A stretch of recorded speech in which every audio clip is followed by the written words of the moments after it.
goes into so fast forwarding back to when Precious has Norvald in the headlock and Jethro's talking to him face to face while they're in the room. He sees that he has that needlepoint thing, and he's like, "Oh, what's this?" And he just fucking shanks Norvald. Oh my god! A couple times, and that was a big tool to to take, right? So then, obviously, Norvald's severely injured, and then Jethro stabs him in the face, and it goes right through his cheek and outside his mouth. And Jethro's just like, "Oh, that was supposed to be your ear, mate. Sorry about that," or what. Fucking psycho. So I guess he was trying to like jam it into his brain, but he just missed. So then, then you at that point you're like, where's the story going now? And then Precious is like, now she's realized that she's done something wrong, and she's like, what the fuck, dude? Like you just, I think you killed this guy. And he's like, oh, whatever, and then he throws money at her. Yeah, and then he just takes off. And she's like, oh my god, I'm an accessory to murder. Yeah. And then, so Norvald starts to wake up. And then Jethro comes out. And he gets into his car, and he seems very proud of himself. And then he pulls out that little address that he had cut off from Norvald's luggage. From his suitcase, yeah. That says his address, and he starts putting it in his little GPS. And he's like, I'm gonna go to Beverly Hills. gonna kill whatever her name is. I forget the mom's name. But he's singing to himself, and he kind of whips out and is driving kind of recklessly down the road. And then we just hear this huge-ass crash. And for me, I think that was because finally Norvald was like one step ahead of him and had already deflated his tires, or did some kind of pinhole leak where his tires, weren't functioning the way that they should and the way that he was driving.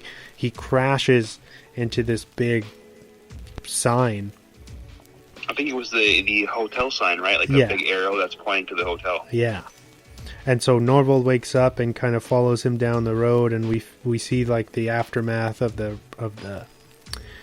wreckage of Jethro's car, but he's not inside, and you can see the sign has penetrated through the front windshield into the driver's seat, and then the camera kind of shows points down the road, and we see Jethro kind of walking very slowly away, and Norvald goes up to him, and Jethro kind of tells him, and we see that his like brain is exposed, and oh my god, yeah, and he's like kind of running on motor skills at this point, like where his body hasn't really, for whatever reason, like it doesn't know, hasn't died yet. Yeah. And I love the backstory he gives to Norville about his mom.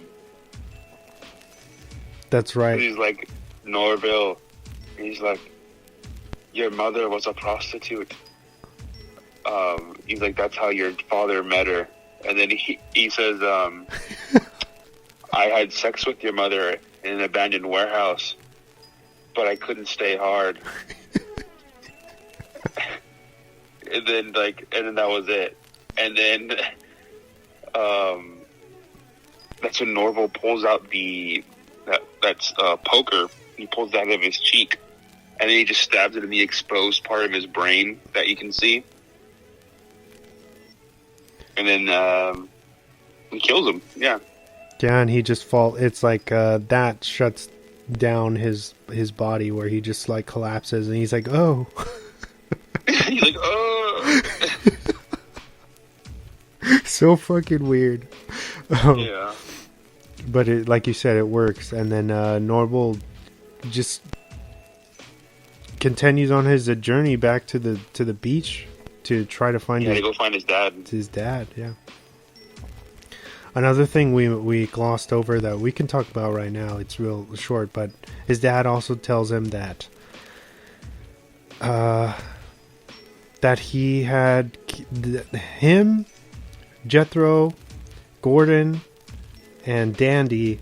They all were basically kidnappers, and they had kidnapped this woman for ransom, and they got the money. But that Brian, his Norvald's dad, fucked over everybody else and took all the money for himself, and that's why they're justifiably after him for their cut.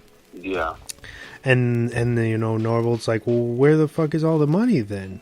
And he's like, how do you think you've never thought about how your mom is a single mother and you're living in Beverly Hills in the mansion? And then Norvald comes to the realization that his whole life has been profited by or provided by kidnapping, which is a shitty thing. So my God. Going back to the end of our story, Norvald goes back to the beach, still kind of severely injured, and he finds his dad, who is passed out, I'm assuming from enormous amounts of pain. He's kind of leaning over against a log thing on the beach side, and Norvald kind of takes a seat next to him. Yeah, his dad reaches over and holds his hand at the end. I feel like maybe that's supposed to represent the fact that Brian, his father, maybe had given up hope and thought that Norvald had been killed.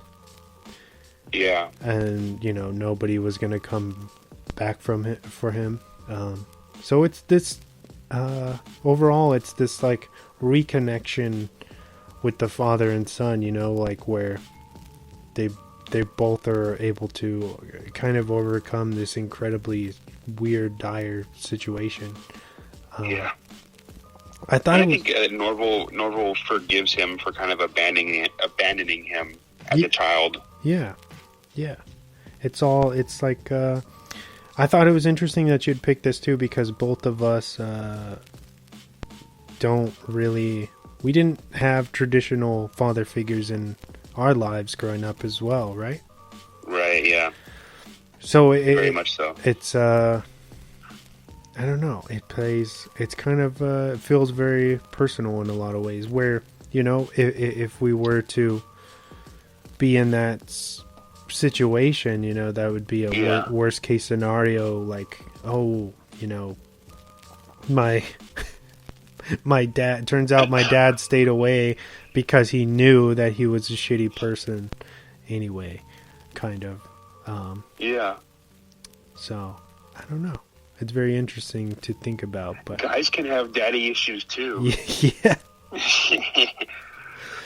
Yeah, and I don't know. Yeah, maybe that's subconsciously part of the reason why I picked it. I don't know. I didn't connect that until you brought it up right now. But yeah. Yeah, I feel like that's a good point. It's a natural fear. You know what I mean? Where you don't ever want to meet somebody like that, whoever it may be in your family, and have them turn out to be not, I don't want to say friendly, but not like, just have them be shitty, and then you're like, oh, well, I could have like went on without this. Yeah, it would have been better to not know you. I should have kept it a mystery, you know what I mean? Yeah. But yeah, this movie is so good. It's so entertaining. I don't know. Was this one of his? This wasn't one of his like film from his production company, was it? No, I don't believe so. Okay. This is probably before I think he got started with that. No. Spectre Vision have been around since 2010. He established that. Oh, really? Okay. Yeah, so they've been around for already a decade, if you can believe it. That's nuts. Oh, that's crazy. Yeah. What a strange... Even the title. Come to Daddy. There's so many ways to interpret that, but it's like... Yeah. It's funny because it's like that's such a fitting title for such a like because this movie is very kind of almost surreal in a few ways. You know what I mean? Where it's like off-putting, and the title matches it completely, and you know, so many twists and turns. It's like if you're unaware of what this is about, it's like almost impossible to really calculate or see where it's going, because it literally shifts you in so many different directions. And within us, watching this, I didn't know where it was going. That's why I felt like, the twists and stuff, in the middle was perfect, because you don't see it coming. Yes. I think it just fits. Everything in this film works for it. It doesn't. Nothing feels wasted. No scene feels wasted, or line, or anything like that. Yeah, definitely. And what I loved about this is that they were aware. They were smart enough to keep the later half of the film a secret. Like, if you watch the trailer, I think there might be 2 trailers out, but none of them, everything that you're seeing is completely out of, it's not really giving anything away. Okay. So that's really good. You know what I mean? It's... I think it's spoiled. No, because it's all kind of out of... It's shown to you out of context, where, you know, when you watch the movie, you're still generally surprised, even if you had seen the trailer. And getting into... That's something that's become a problem with people who cut trailers nowadays. I don't know if it's just... Oh, yeah. For big budget movies where it's a fear thing, where they think that they have to do that to get people enticed enough to go see it. But I just wish there was more thought put into keeping trailers to a minimum. Yeah, remember when the only time you would see a trailer was when you went to the movies? Yeah, I remember. Man. Now it's at your fingertips. With the push of a button, you can watch 100 trailers. I don't know, man, but they need to start bringing back the mystery of cinema in general, you know? Yeah. Let us be surprised when we go. Even like with these, specifically with like movies, like romance movies, you know, like new ones, you'll see a trailer and they'll literally tell you every beat by beat of what's going to happen.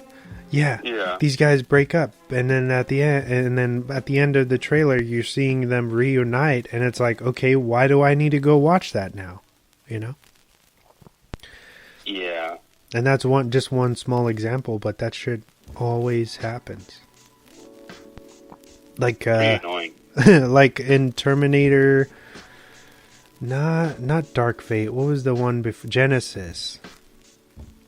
Where they recasted John Connor as the guy from Lawless, and he's in a bunch of stuff, and I forget his name. Forgive me, but they show you in the final trailer that it was a Terminator. Oh yeah, that's right. Yeah. And it's like, yo, why the fuck would you do?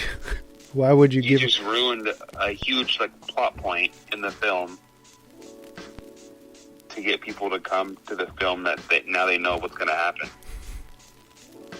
I don't know if it has to do with like the YouTube generation or of people needing to know everything before going into it, or studios and people think that we're gonna forget